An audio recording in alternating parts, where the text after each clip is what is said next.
오늘은 포기하지 않으시는 주를 믿으라 의 제목으로 함께 사사기 6장 11절로 18절의 말씀을 함께 나누기 원합니다. 하나님, 오늘도 우리에게 귀한 말씀을 주셨습니다. 아버지, 이 말씀 통해서 우리가 믿음으로 도전받기 원합니다.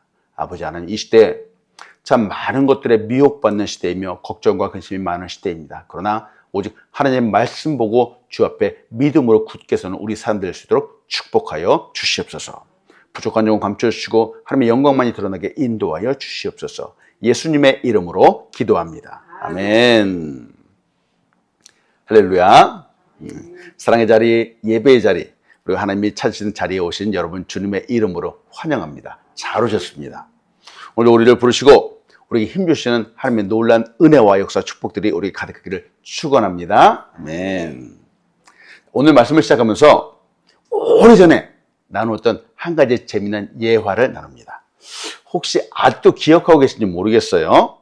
어떤 회사에서 직원 선발을 하기 위해서 시험 문제를 냈습니다. 근데 문제는 다음과 같았습니다.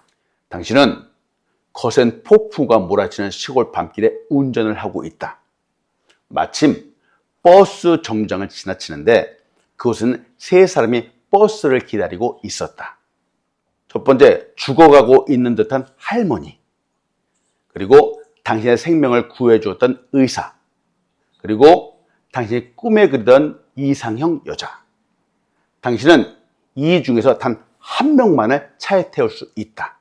어떤 사람을 태우겠는가? 선택하고 자기 의견을 서술하라. 혹시 기억나시는지요? 어머 세상에. 언제 이런 문제가 있었는가 까맣게 잊어버렸네.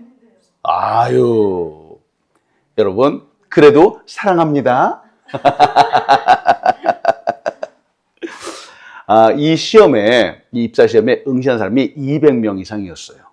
근데 모두를 물리치고 말이죠, 최종적으로 합격한 단 한 사람이 있었어요. 그 사람의 답변이 기가 막혔습니다. 기가 막혔어요. 그 답변을 딱 보자마자 더 이상 설명할 필요가 없었어요. 그 사람이 어떤 답변을 썼는가? 의사 선생님께 차의 열쇠를 드리죠. 할머니를 병원으로 모시고 갈 수 있도록. 그리고 저는 제 이상형과 함께 버스를 기다릴 것입니다. 기가 막히지 않습니까? 이야. 자, 이제 기억나시는지요? 재미있는 질문이고 또 지혜롭고 재치 있는 답변이기도 하죠. 근데 조금 더 생각해 보는 거죠. 폭풍우와 같은 이런 문제들, 여러분 차 타고 가는데도 말이죠, 우리 삶의 어떤 순간에도 말이죠, 이런 문제들은 늘 있다는 거예요. 자, 말씀을 열면서 여러분과 같이 나눕니다. 인생에는 문제가 많습니다. 이상형의 눈에 앞에 보이는 그런 순간에도 사실 문제가 있어요. 꼭 시험 문제만이 문제가 아니겠죠. 우리가 살아가는 삶 자체가 사실은 문제투성이이기도 합니다. 어렸을 때, 학생 때에는 시험이 가장 큰 문제였지만 말이죠, 학교를 졸업하고 나면은 이제는 취업이 문제예요. 그러다가 사랑하는 사람을 만나게 되면 또 결혼이 문제겠죠. 살아가다 보면 누구에게는 건강이 가장 큰 문제일 수 있고, 또 다른 누구에게는 돈, 재정이 가장 큰 문제일 수도 있습니다. 문제, 걱정, 근심은 언제나 항상 우리 앞에 놓여 있습니다. 아마 이런 크고 작은 문제들을 직면하지 않는 사람은 한 사람도 없을 거예요. 근데 어떤 사람은 이런 문제가 있음에도 불구하고 인생을 멋지게 살아가는 사람들이 있습니다. 문제를 이기죠. 극복하는 거예요. 그리고 다른 사람에게 꿈을 주고 희망을 주는 겁니다. 그러나 어떤 사람은 이상하게도 이 문제 앞에서 무너지는 사람들이 있어요. 작은 문제라고 하더라도 무너지는 이유가 뭘까? 이 작은 문제라도 이 문제만 바라보는 사람들이 그래요. 문제만 바라보면서 아니 왜 나에게 이런 일이 생겼지? 그것만 생각하잖아요. 그러면 이길 수 없어요. 이길 수 없어요. 그 문제가 도리어 나를 지배해버리고 마는 거예요. 아까도 한 남자, 차 타고 가는 남자, 거대 폭풍과 이렇잖아요. 폭풍만 바라보면서 에이, 날씨가 왜 이 모양이야? 이렇게 했다면 어떻게 했겠어요? 아니, 이렇게 짜증난데 저기 또 사람들은 왜 있는 거야? 이렇게 생각했다면 어떻게 했어요? 문제만 바라보면서 그 속에서 짜증만 냈다면 결코 그런 지혜로운 답변을 얻을 수 없을 겁니다. 그런데 여러분, 문제 너머에는 하나님의 역사를 보는 사람들이 있습니다. 그 뒤에 있는 은혜를 기다리는 사람들이 있습니다. 시험 문제, 질문 속에 숨어있는 놀랍고 지혜로운 답변을 꺼내는 사람들이 있습니다. 정말 이 문제 뒤에 있는 한 수 뒤를 생각하고요, 문제를 뛰어넘는 거예요. 폭풍 속에서도 정말 놀란 은혜를 보는 사람들이 있죠. 저는 우리가 바로 이런 사람들, 지혜로운 사람들, 문제를 넘어서는 사람들이 되기를 축원합니다. 아멘. 고대 속담 중에 이런 말이 있어요. 문제의 원천을 쫓아가 해결해야지 소용없는 것을 쫓아서는 해결되지 않는다. 호랑이는 돌에 맞으면 그 돌을 던진 사람에게 달려들고 어리석은 개는 돌을 쫓아간다. 이해되시죠? 네. 우리가 오늘 함께 보는 사람 바로 기드온이 그런 사람이었어요. 기드온이 역사의 무대에 처음 등장했을 때 말이죠, 그는 문제만 보는 사람이었어요.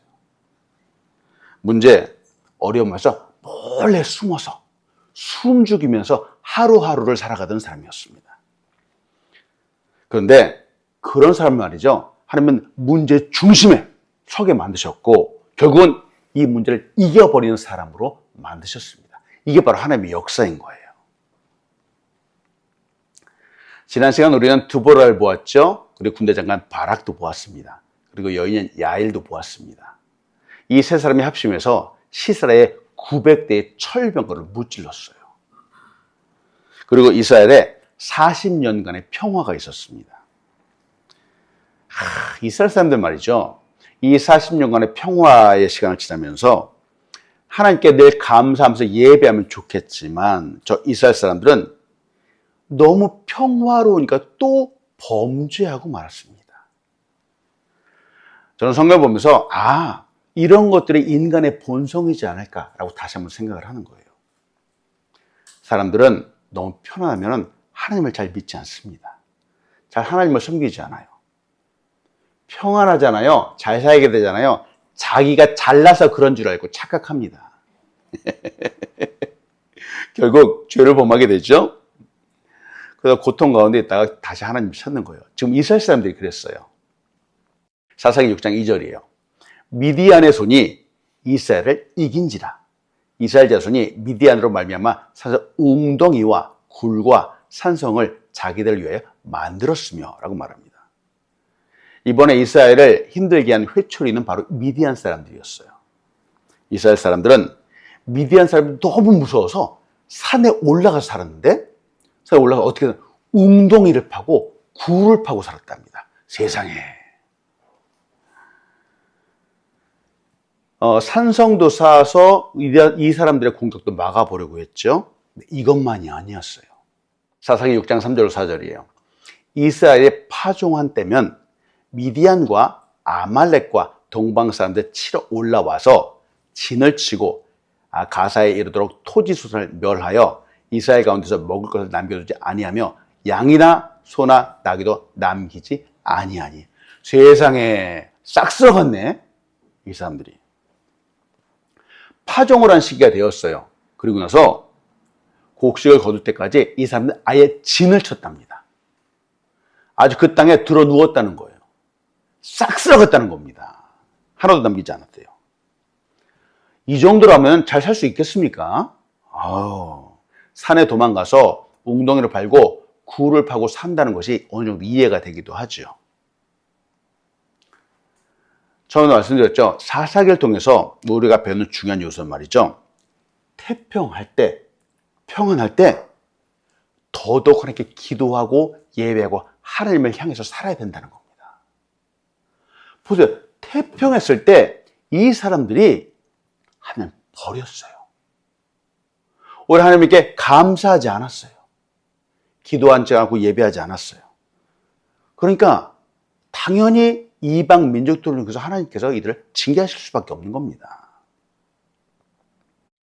신앙생활에서 중요한 것은 화평할 때가 더욱더 하나님을 의지할 때이라는 거죠. 다시 한번 말씀드립니다. 화평할 때가 더욱더 하나님을 의지할 때입니다. 때문에 여러분, 우리의 모든 순간 다 하나님만을 바라보는 우리가 되길 축원합니다. 아멘. 첫 번째로 여러분과 같이 나누고 싶은 것은 하나님은 작은 자를 크게 부르시는 분입니다. 적군, 미디안이라는 잔인하고 포악한 사람들이 탁 등장을 했어요. 이제 이들을 대적해야 됩니다. 이들과 맞서기 위해서는 더 강한 사람이 필요하겠죠. 그런데 이번에도 하나님은 강한 사람이 아니라 조금 이상한 사람을 부르시는 거예요. 그 이상한 사람이 바로 기드온이에요. 기드온은 이스라엘의 5번째 사사입니다. 근데 이 약한 사람이었기 때문에 그래서 그런지 이 기드온이 전설적인 인물로 남게 되는 겁니다. 기드온은 칼 한 자루를 손에 쥐지 않았었는데 그 빈손과 300명의 용사와 함께 미디안 13만 5천 명을 물리친 전설적인 사람이 되었습니다. 대단한 사람이 되었죠. 근데 금방도 말씀드렸다시피 기드온의 처음 모습은 그러지 않았어요. 처음의 모습은 전혀 보잘것없는 놀랍지 않은 모습이었어요. 겉모습도 전혀 강하지 않았고요. 믿음직스럽지도 않았어요. 믿음도 세상에 이 기도는 의심하고 또 의심하는 사람이었어요. 아니 하나님 어떻게 이런 사람을 부를 수 있죠? 사사기 6장 11절로 12절이에요. 여호와의 사자가 아비에셀 사람 요아스에게 속한 오브라에 이르러 상수리 나무 아래에 앉으니라. 마침 요아스의 아들 기드온이 미디안 사람에게 알리지 아니하려 하여 밀을 포도주 틀에 타작하더니 왕의 사자가 기드온에게 나타나 이르되 큰 용사여 여기서 너와 함께 계시도다 하매라고 말합니다. 성경에서 보여주는 기드온의 첫인상은 겁쟁이입니다. 약한 사람이에요. 우리가 주목해 보아야 되는 단어가 바로 이거예요. 밀이라고 한 단어와 포도주 틀이라고 한 단어예요. 여러분, 밀과 포도주 틀은 서로 어울리지 않는 단어입니다. 알죠? 농사를 짓지 않은 사람들도 밀을 타작은 어디에서 해야 되는 거예요? 마당에서 해야 되는 거예요. 포도주 틀에서 타작할 수 없는 겁니다. 포도주 틀은 말 그대로 포도를 넣는 거예요. 여기다 밀을 넣을 수 없는 거예요. 그런데 이 기드온은 이 포도주 틀에다가 밀을 넣었답니다. 여기서 타작을 했다는 거예요. 상황이 너무 이상하잖아요. 왜 그랬을까? 기드온이 살았던 이 당시의 시대적 상황이 바로 이런 절망적인 상황이었기 때문에 그래요. 미디안 사람을 몰래 추수하고 곡식을 얻기 위해서 조용히 밀을 타작하는 방법이 바로 이런 방법이었다는 거예요. 기드온은 미디안 사람들 몰래 숨어서 밀을 타작하는 약한 사람이었습니다. 그리고 농부였어요. 그런데 이러한 사람을 향해서 하나님이 이렇게 말씀하시는 거예요. 큰 용사여 여호와께서 너와 함께 계시도다 이렇게 말씀하는 겁니다. 너무 이상하잖아요. 아니 이렇게 힘도 없고 능력도 없는 사람인데 어떻게 큰 용사라고 부르시냐는 거예요. 기드온이 평상시에 뭔가를 너무 잘했다거나 아니면 믿음이 너무 커서 산을 옮기는 큰 믿음이 있거나 그런 사람에 대한 이해가 됐을 때 전혀 그렇지 않았어요. 하나님은 연약한 기드온을 먼저 찾아오셨고 그를 향해 큰 용사라고 불러주셨습니다. 그런데 참 재밌는 것은 말이죠. 이 말을 가장 믿을 수 없는 사람은 바로 기드온 자신이었어요. 자신이 너무 자기 자신이 이해가 안 되는 거예요. 농담처럼 여기는 거죠. 여러분, 이 말씀 보면서 여러분 도전합니다. 우리가 꼭 기억하고 잊지 말아야 하는 것이 있습니다. 뭐냐? 하나님은 내가 볼 수 없는 진짜 나의 모습을 보시는 분이라는 사실입니다. 다시 말씀드려요. 하나님은 내가 볼 수 없는 진짜 나의 모습을 보시는 분이 바로 우리 하나님이세요. 하나님이 기도원을 향해서 겁장이지만 큰 용사라고 부르신다면 그 사람은 큰 용사가 맞습니다. 이게 바로 하나님의 관점이에요. 분명해요. 오, 이게 뭐야? 아주 큰 돌이 있네요. 천재 조각가라고 불리는 미켈란젤로가 있었어요. 미켈란젤로가 어느 날은 너무 멋지고 아주 큰 이 조각용 돌을 발견했어요. 미켈란젤로가 이 돌을 보자마자 너무 흥분해서 소리를 치는 거예요. 뭐냐? 이렇게 쓰는 거예요. 이야! 다윗이 걸어 나온다. 다윗이 걷고 있어! 라고 소리를 치는 거예요. 아니, 돌이잖아요. 사람들이 이 미켈란젤로를 아니, 저 사람 미친 거 아니야? 아니, 돌덩이를 보고 어떻게 다윗을 말해? 근데 미켈란젤로는 이 돌을 보고 깎아내고 다듬고 또 갈아냈어요. 그래서 결국 이 돌을 어떻게 만들었을까? 이렇게 만들었어요. 오, 그러니까 미켈란젤로가 이렇게 말한 게 맞는 거예요. 다윗이 걸어 나오고 있는 거예요. 여러분, 이게 하나님이 우리를 보시는 관점이라고 하는 겁니다. 하나님이 사람을 보실 때 말이죠, 그냥 보시지 않아요. 그냥 돌만 보시는 것이 아니에요. 그 속에 있는 엄청난 잠재력을 보시는 겁니다. 우리를 보실 때도 마찬가지입니다. 예수님이 베드로를 보실 때도 그랬어요. 베드로가 어떤 사람인지 우리 대충 알고 있죠? 베드로는 감정 기복이 심한 사람입니다. 얼마나 조급한 사람인지 몰라요. 불안정한 사람이죠. 이 베드로는 생각이 아침과 저녁이 다른 사람이에요. 근데 예수께서 이 베드로를 보고 하시는 말씀이 있습니다. 요한복음 1장 42절이에요. 데리고 예수께로 오니 예수께서 보시고 이르시되 내가 요한의 아들 시몬이 장차 게바라 하리라 하시나. 게바는 번역하면 베드로라. 여기에서 예수님의 관점이 무엇일까? 바로 이 단어 보시면 좋겠어요. 장차라고 한단 말이에요. 장차라고 하는 이 말은 앞으로는, 내일은 이렇게 말하는 거예요. 지금 너의 이름은 시몬이야, 맞아. 그런데 앞으로는 너를 게바라고 부를 거야 라고 이렇게 말씀하시는 거예요. 게바는 베드로의 아람어식 표현이에요. 이 게바라고 하는 그 뜻은 반석이라고 하는 뜻입니다. 즉 이 말은 너는 앞으로는 흔들림 없는 굳건한 믿음의 사람이 될 거야 라고 이렇게 말씀하시는 거예요. 여러분, 이게 예수님이 사람 보시는 관점이라는 겁니다. 하나님께서 우리를 보시는 관점이 바로 이와 같습니다. 하나님은 작은 자를 크게 보십니다. 하나님은 우리를 크게 보십니다. 여러분, 이 사실을 믿으시기 바랍니다. 아멘. 크레이그 그로셀이 이렇게 말하는 거예요. 하나님이 당신을 보시는 방식이 당신이 자신을 보는 방식보다 훨씬 더 정확하다라고 말합니다. 우리는 사람을 볼 때 제대로 못 볼 때가 많아요. 근데 하나님 우리를 너무나도 정확하게 보시는 거예요. 꿈과 비전을 갖고 보시는 거예요. 기도는 자신의 모습을 보고 이 시대적인 상황도 보고는 여호와의 사자의 말을 결코 믿을 수 없었어요. 많은 사람들의 약한 모습이 바로 여기에 있습니다. 제가 아까도 문제가 얘기했잖아요. 우리 앞에 많은 문제가 있어요. 시대적인 상황도 있고 어려움도 있어요. 그래서 이 문제를 보면서 하나님의 말씀을 안 믿는 겁니다. 근데 문제를 보지 말라고 말씀드린 게 바로 그래서 그런 거예요. 아무리 어려워도 우리를 구원하시고 우리를 사랑하시다는 이 말씀을 믿으면 우리는 힘을 얻을 수 있습니다. 힘을 얻을 수 있어요.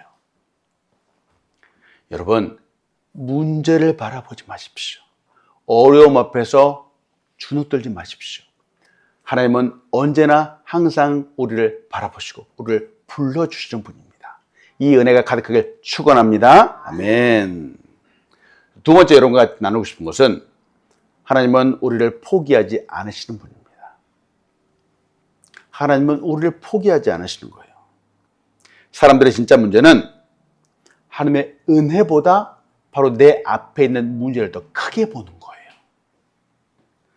말씀보다 내 생각, 내 경험, 내 상황이 더 앞선다는 겁니다. 이게 문제예요. 이게 문제예요. 이러면 세상을 이길 수 없습니다. 지금 기드온이 그러고 있어요.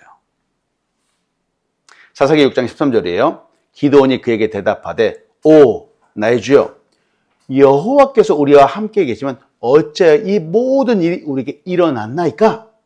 또 우리 조상들이 일찍이 우리에게 이르기를 여기서 우리를 애굽에서 올라오게 하신 것이 아니냐 한 그 모든 이적이 어디 있나이까? 이제 여기서 우리를 버리사 미디안의 손에 우리를 넘겨주셨나이다 하니. 지금 이 말하는 기드온의 대답 속에는 부정함이 아니 뭐랄까 이 뭐라고 해 부정적인 내용이 가득합니다. 아니 상황을 보니까 눈앞에 문제만 보니까 당연히 이럴 수밖에 없겠죠. 지금 여호와의 사자 하나님이 하시는 말씀을 믿을 수 없다는 겁니다. 주변 상황을 보니까 지금 하나님이 하시는 이 말씀이 뜬구름 잡는 것 같다는 거예요.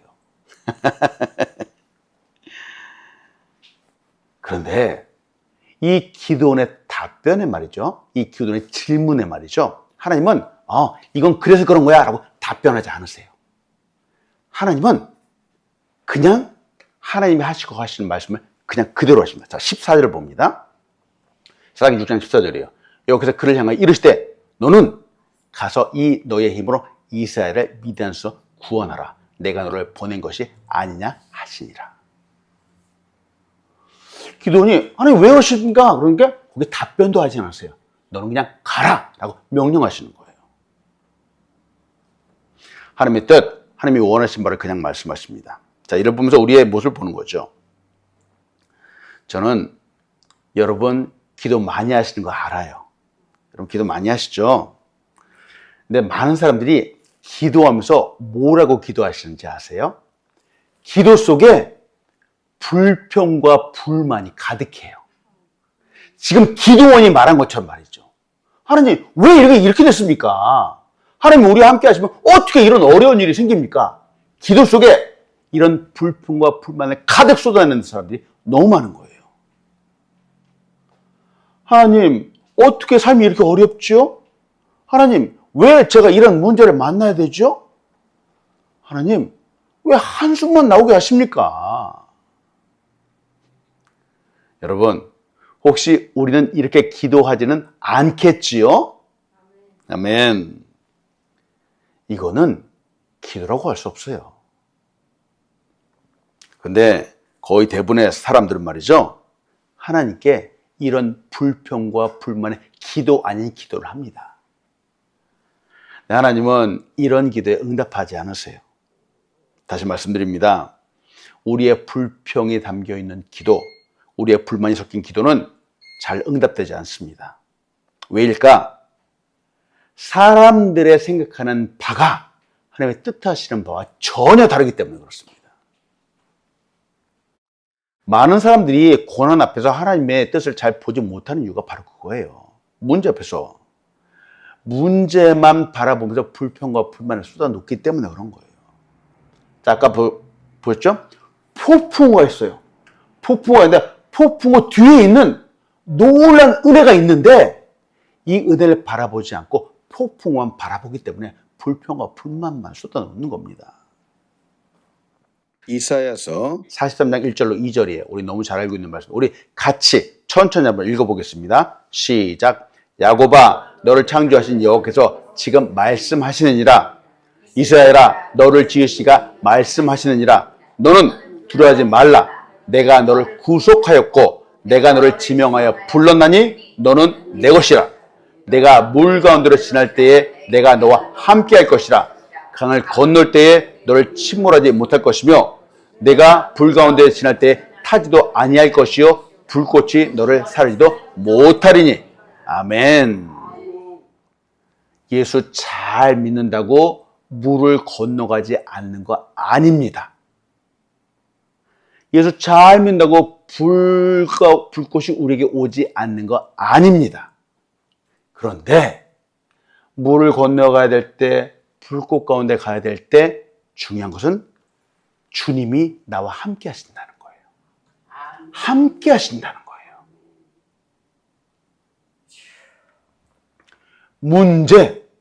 문제가 오지 않는 것이 아니라 문제 가운데 주님이 나와 함께 하신다는 겁니다.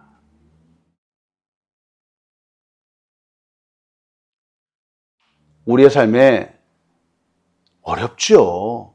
어쩌면 진짜 물 가운데로 지나는 것 같고 불 가운데로 지나는 것 같은 사람들이 있을 수 있어요.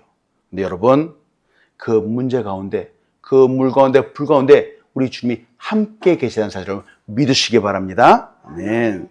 하나님은 언제나 항상 우리가 함께 계십니다. 그래서 우리에게 어떠한 순간에도 포기하지 말라라고 우리에게 도전하시는 거예요. 그래서 여러분 질문하는 거예요. 우리에게 문제가 생기고 고난이 오고 어려움이 찾아온다면 하나님이 나와 함께 계시지 않는 것인가요? 아니겠지요? 하나님은 금방도 말씀드렸다시피 언제나 항상 우리가 함께 계시는 겁니다. 아멘. 기드온은 말이죠, 여호와의 사자의 그 말을 믿지 못했어요. 그리고 할 수 없다는 핑계를 댑니다. 사사기 6장 15절이에요. 그러나 기드온이 그에게 대답하되 오 주여, 내가 무엇으로 이스라엘을 구원하리이까? 보소서, 나의 집은 므낫세 중에 극히 약하고 나는 내 아버지 집에 가장 작은 자니이다 하니 라고 말합니다. 그런데 이 기드온의 말에 말이죠, 하나님은 또 힘을 주시고 또 용기를 주시는 거예요. 바로 16절이에요. 여기서 그에게 이르시되 내가 반드시 너와 함께 하리니 네가 미디안 사람 치기를 한 사람을 치듯 하리라 하시니라. 대단하죠. 근데 이 기드온이 또 믿지 못해요. 성경 너무 재밌어요. 자, 17절입니다. 기드온이 그에게 대답하되 만일 내가 주께 은혜를 얻었으면 나와 말씀하신 이가 주 대신 표징을 내게 보이소서. 야, 의심도 세상에 이런 의심이, 야, 어떻게 이런 사람을 하나님 부르실 수 있죠? 근데 이 모습에 하나님 화내지 않으세요. 18절을 봅니다. 내가 예물을 가지고 다시 주께로 와서 그것을 주 앞에 드리기까지 이것을 떠나지 마시기를 원하리다 하니 여호와의 사자가 그가 이르되 내가 너 돌아올 때까지 머무리라 하니라. 우리 하나님 대단하신 분이에요. 네, 여러분, 때때로 문제 앞에서 의심할 수 있어요. 우리의 믿음이 뚝 떨어질 수 있어요. 그래도 하나님은 우리 책망하지 않으세요. 또 붙잡아 주시고 또 용기를 주시고 또 말씀하시는 거예요. 이 하나님의 은혜가 우리의 삶 가운데 가득할 축원합니다. 아멘. 하나님은 기드온이 믿을 때까지 기다려 주세요. 확신이 줄 때까지 참아 주시는 겁니다. 기드온을 포기하지 않으시죠. 이 하나님은 기드온을 포기하지 않으셨던 것처럼 우리도 결코 포기하지 않으시는 분입니다. 말씀했습니다. 우리를 결코 포기하지 않으시는 주님을 굳건히 믿으십시오. 굳건히 믿는 우리 한 사람 한 사람 되길 축원합니다. 아마 우리 어렸을 때 이런 경험들이 있을지 모르겠어요. 한 아이가 자전거를 배우고 있어요. 그 아버지로부터 말이죠. 자전거를 처음 배울 때는 이 중심을 잘 잡을 수가 없잖아요. 뒤에서 부모님이 꼭 붙잡아 주는 거예요. 그리고 그냥 탁 밀어주면서 아이는 페달 갖다 열심히 밟죠. 그럼 이리 흔들 막 저리 흔들 그렇잖아요. 근데 아이는 그런 들고 앞만 보고 가는 거예요.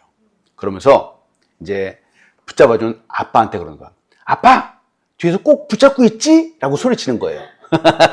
그러면 이 뒤를 붙잡고 있는 아빠가 말하는 거예요. 그럼 내가 꼭 붙잡고 있어 라고 대답하는 거예요. 그것도 한참 갔어요. 배우다가 아무래도 너무 흔들흔들 거리니까 또 물어보는 거예요. 뒤에서 잘 잡고 있지? 라고 하는 거예요. 그러면 또 부모가 대답하죠. 그럼 걱정하지 말고 주님 잘 잡아. 잘 잡고 있어. 라고 말하는 거예요. 그러다가 조금 타게 됐을 때 부모가 손을 살짝살짝 놓는 거예요. 왜냐하면 살짝살짝 놓게 된다는 얘기는 이제 제법 자전거를 탈 수 있게 되었다는 거예요. 근데 여전히 가는 아이는 불안한 거죠. 그러면서 뒤에서 잘 잡고 있지? 라고 또 물어보는 거예요. 그러면 이제 손을 놓은 아버지가 따라가면서 그럼 잘 잡고 있어 라고 말해주는 거예요. 아마 이게 하나님께서 우리를 믿음을 키워가시는 방법이지 않을까요? 하나님은 우리의 믿음이 잘 서기까지 결코 포기하지 않으시는 분입니다. 그리고 설사 믿음이 온전히 섰다라고 하더라도 하나님은 우리를 놓지 않으시는 분입니다. 문제 있지요. 문제가 있다고 하나님이 우리를 떠나시는 것 결코 아닙니다. 문제 뒤에는 도리어 큰 은혜와 영광과 축복이 숨어 있습니다. 믿음의 사람은 문제 뒤에 숨어 있는 축복을 볼 수 있어야 됩니다. 하나님은 우리가 아무리 작고 약한 사람이라도 우리를 결코 포기하지 않으십니다. 아멘. 이 작은 사람을 크게 들어서 쓰시기 때문에 그렇습니다. 끝으로 말씀 하나 나눕니다. 고린도전서 1장 27절로 28절이에요. 하나님이 우리를 보시는 관점이에요. 그러나 하나님께서 세상에 미련한 것들을 택하사 지혜 있는 자들을 부끄럽게 하시려고 세상에 약한 것들을 택하사 강한 것들을 부끄럽게 하려 하시며 하나님께서 세상에 천한 것들과 멸시받는 것들과 없는 것들을 택하사 있는 것들을 폐하려 하시나니 라고 말합니다. 여러분, 오늘도 세상에서 보이는 것이 아니라 바로 주님을 믿는 우리가 되길 축원합니다. 우리를 주는 포기하지 않으세요. 때문에 주님을 꼭 붙잡으십시오. 굳건히 믿어서 세상을 이기는 굳건한 믿음의 사람이 되길 축원합니다. 아멘. 기도하겠습니다. 하나님, 오늘도 우리에게 귀한 말씀을 주셨습니다. 하나님, 우리의 믿음 연약합니다. 때때로 많은 문제들 앞에서 여기저기 흔들리기도 합니다. 그러나 하나님은 우리를 포기하지 않고 우리를 불러주시는 분입니다. 하나님, 주님의 손에 붙잡아 되어서 굳건한 믿음의 사람, 하나님의 영광을 위한 사람 될 수 있도록 인도하여 주시옵소서. 감사합니다. 예수님의 이름으로 기도합니다. 아멘.